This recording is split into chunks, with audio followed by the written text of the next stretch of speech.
මායාවි ටෙලිනාට්‍ය තුළින් ඔබේ ආලින්දයට එන මංගේශ්වරී ඇයයි කුඩා දැරේකමෙන් ජීවිතය අතපත ගාන්නේ ඇයයි විටක බොරද යුවතියකමෙන් ආදරය පුදන්නේ හඬා වැළපෙන්නේ ඇයයි. මේ කතාබහ මංගේශ්වරී නම් අභියෝගාත්මක චරිතයට පනපවන අතිදක්ෂ රංගන ශිල්පිනී සුදීක්ෂා සමාධි සමගයි.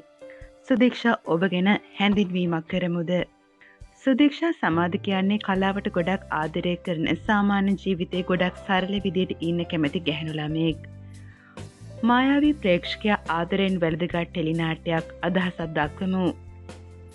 මේ කතා කරන මොහොත වන විට YouTube අවකාශයේ වැඩිම වාර ගණනක් ප්‍රේක්ෂකයන් විසින් නරඹපු ටෙලිනාට්‍ය විදියට මායාවී අංක 1ට ඇවිත් තියෙනවා.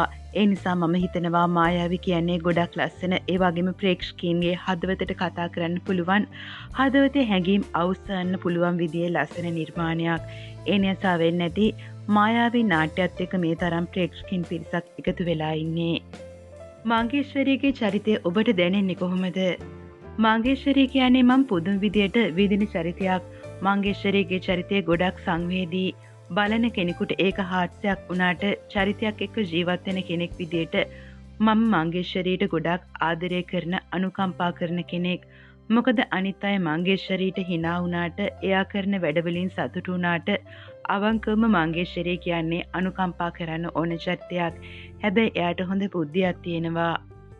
ඇත්තට මංගේශ්වරීගේ චරිතයේ අභියෝගයක්. ඔබ මේ අභියෝගයේ ජයගත්තේ කොහොමද? ඔව් මංගේශ්වරී කියන්නේ මගේ ජීවිතේ හම්බ වුණ අභියෝගාත්මකම චරිතයක්. කතා කරන විලාසය, ඇවිදින විලාසය, බලන බැල්ම, hina වෙන විදිය, අඬන විදිය මේ හැම දෙයක්ම ටෙලිනාට්‍ය පුරාවටම එකම රිද්මයකට එකම ආකාරයට ඉදිරිපත් කරන්න මට සිද්ධ වුණා. එහෙම නොකළා නම් මායාවී ටෙලිනාට්‍ය ඇතුළත මංගේශ්වරී කියන චරිතය මේ තරම් කැපී පෙනෙන චරිතයක් බවට පත් වෙන්නේ නැහැ. ලොකුම අභියෝගය තමයි මායාවී මෙගා නාට්‍යයක් වීම.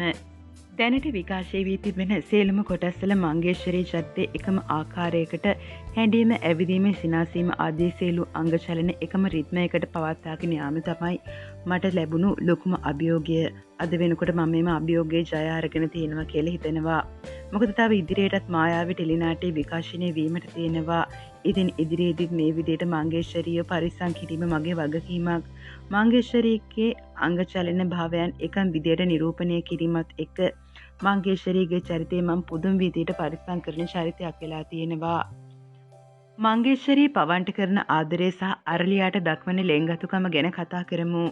මංගේශ්වරී කියන්නේ මනස අඩුවෙන් වැඩුණු ගැහැණු දරුවෙක්ගේ චරිතයක්. ඒක වර්තමාන සමාජය තුලත් අපි දකින චරිතයක්. එතකොට පවන් කියන්නේ තමන්ගේ තාත්තකින් පස්සේ ඇය දකින ලං වෙන එකම පිරිමි ආත්මය. ඒ නිසා තමයි ඇයට ආදරේ, වේදනාව, සතුට මේ හැමදේම පවන් මුල් කරගෙනම ඇති වෙන්නේ. මංගේශ්වරී වගේ ගැහැණු දරුවෙක්ට පවා ආදරය, ශෘංගාරයේ ලිංගිකත්වය කියන දේ ඇති වෙනවා. නමුත් සමාජ ඇසුරක් නැතුව ගෙදරටම කොටු වුණු ගැහැණු ළමයෙක් විදියට එයා දකින එකම පිරිමියා වෙන පවන් ගැන ඇල්මක්, කෑදරකමක් ඇති කරගන්නේ මොකද? ඇයට තවත් තෝරා ගැනීම කරන්න හිතන්න ඉඩක් නැති නිසා. ඉතින් කවදා හෝ දවසක පවන් ඇයට ආදරය කරාවි කියන බලාපොරොත්තුව ඇතිව මංගේශ්වරී පුදුමාකාර විදියට පවන්ට ආදරය කරනවා. එතකොට අරලියා කියන්නේ අපි සාමාන්‍ය ජීවිතයේ දකින මව අහිමි වුණ කුඩා දැරිකගේ චරිතයක්. කුඩා දැරියක් විදියට ඒ වයසේ තියෙන දගකාර බව, හුරුතල් බව, කෙලිලොල් බව එක්ක මංගේශ්වරීගේ නොවැඩුණු මනස නතර වෙලා තියෙන්නේ අරලියාගේ වයසේ. ඇත්තටම මංගේශ්වරී අරලියාට දක්වන්නේ මවකගේ සෙනෙහස නෙවෙයි. මවකගේ සෙනෙහස දක්වන්න තරම් හැකියාවක් ඇයට නැහැ. අරලියාට සහ මංගේශ්වරීට තියෙන්නේ එක සමාන මානසික මට්ටමක්. මේ නිසා තමයි මංගේශ්වරී අරලියාට වඩාත් ලෙන්ගතු වෙන්නේ. ලැබෙන ප්‍රතිචාර ගැනත් කතා කරමු. ආදරණීය ප්‍රේක්ෂක ජනතාවගෙන් ලැබෙන ප්‍රතිචාර නම් කියලා නිම කරන්න බෑ. මේ වකවානුව වෙනකොට ප්‍රේක්ෂකයන් වැඩිපුරම ආදරය කරන චරිතය මංගේශ්වරී කියලා මම බය නැතුව කියනවා. 2024 වසරේ මාර්තු මාසයේ තමයි මායාවී පටන් ගත්තේ. එදා ඉඳන් මේ වෙනකන් ආදරය, අනුකම්පාව, ලෙන්ගතුකම, සෙනෙහස එක්ක ප්‍රේක්ෂකයා ආදරයෙන් සැලකෙන මම කරපු එකම චරිතය තමයි මංගේශ්වරී. මම මේ ආදරේ උපරිම විදින කෙනෙක්. මම ගොඩක් වෙලාවට කැලණි පන්සලට යනවා. ඒ ගියාම මට වඳින්න දෙන්නෙත් නෑ. ඒ තරමට ප්‍රේක්ෂකයන් පුදුම විදියට මාත් එක්ක කතා කරන්න එනවා. ඇත්තට මම ගොඩක් සතුටු වෙන දෙයක් තමයි මගේ ප්‍රේක්ෂකයෝ මාව දැක්ක තැන ඇවිත් කතා කරනවා. ප්‍රතිචාර දක්වනවා. තමන්ගේ අදහස් කුමාරු කරගන්නවා. ඒ වෙලාවේ ස්ථානීය අවස්ථාව මොකක් වුණත් මමත් මගේ ආදරණීය ප්‍රේක්ෂකයන් එක්ක ආදරේ බෙදා ගන්නවා. එයාලා දෙන සෙනෙහස ආදරේ මම ගොඩාක් සතුටින් විඳිනවා.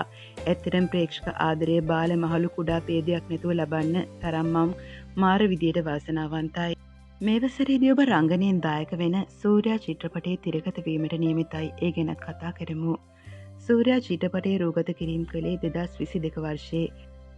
දැන් 2025 වන විට සූර්යා රිදී තිරේ ප්‍රදර්ශනය වීමට සූදානම්. මේ මහේෂ් ගුණසිංහ මහතාගේ අධ්‍යක්ෂණයක්. සූර්යා කියන්නේ මගේ තුන්වෙනි සිනමා සිත්තම. ඒ වගේම රිදී තිරේ මගේ පළවෙනි සිනමා අත්දැකීම වුණේ ලස්සන ජයසේකර මහතා අධ්‍යක්ෂණය කළ දිලන් චිත්‍රපටය.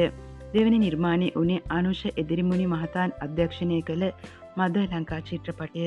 සූර්යා චිත්‍රපටය වගේම මදර් ලංකා චිත්‍රපටයත් මේ වසරේදී තිරගත වීමට සියල්ල සූදානම්. ඉතින් මේ වසරේදී මගේ රංගනයේ විවිධාකාර චරිත තුළින් රිදී තිරේ ඔස්සේ ප්‍රේක්ෂකීන්ට දැක බලා ගන්න පුළුවන්. සුදීක්ෂා, ඔබ ජීවිතය සහ ආදරය ගැන දකින්නේ කොහොමද? ජීවිතය කියන්නේ හරිම සංකීර්ණ දෙයක්. අටලොතහම හරියට තේරුම් අරන් ඒකත් එක්ක ජීවත් වෙන්න පුළුවන් නම් මම හිතන විදියට ඒක තමයි ජීවිතය කියන්නේ.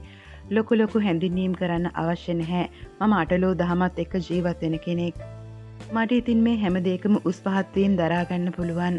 ආදරය ගැන කියනවා නම් ජීවත් වෙනකොට අපිට ආදරය වුණේ අපි ජීවිතේ එක එක වයස්වලදී එක එක විදියට ආදරය බලාපොරොත්තු වෙනවා. කුඩා කාලයේදී අම්මා තාත්තා, තරුණ වයසේදී පෙම්වතා හෝ පෙම්වතිය, ඊටත් පස්සේ සැමියා හෝ බිරිඳ දරුවන්, වයසට යනකොට මුණුපුරන් මිනිපිරියන්, මේ වගේ එක එක වයසේදී අපේ සිතුවිලි වෙනස් වෙනවා. මම හිතන්නේ ආදරයේදී සමපරව ජීවිතය ගෙනියන්න පුළුවන් පිරිස අපේ වටේ ඉන්නවා නම් අපිට සතුටින් ජීවත් වෙන්න පුළුවන්.